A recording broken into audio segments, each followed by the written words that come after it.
Recording 3.5. Good afternoon, Miss Mead. Come in and take a seat. Firstly, I'd like to say how sorry I am that this has happened. Well, thank you for seeing me so quickly. I've been trying to get some legal advice for ages, but I was getting nowhere. Glad I can be of help. No one seems to understand what's happening, except my sister. My friends can't understand why I'm so anxious and why I can't just get on with my life. Well, if people haven't experienced identity theft, they can't imagine what it's like, or how much time it takes to deal with everything. Yes, I know. I've had to take unpaid leave from work.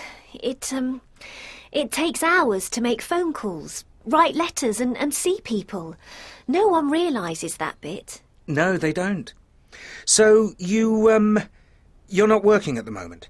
No, but I'm due back in a couple of weeks. Right, so tell me, how did it all start? Well, I didn't know anything was wrong until I got a letter from a credit card company about 4 months ago, asking if I'd tried to open a new account.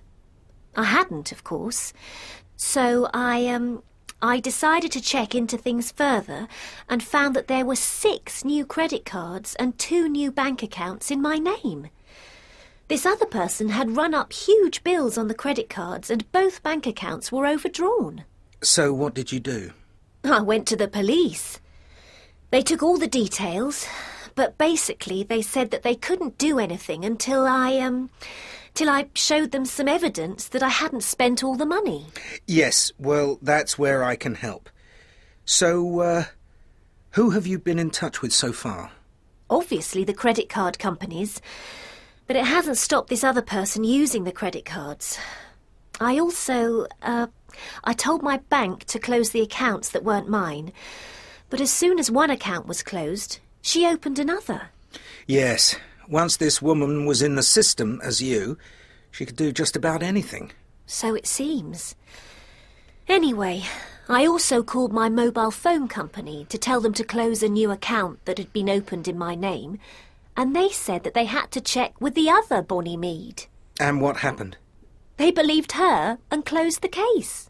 So no one believed you? No. I even asked the credit card companies to send me copies of documents that I hadn't actually signed. And they did send them, but they sent them to her. It was unreal.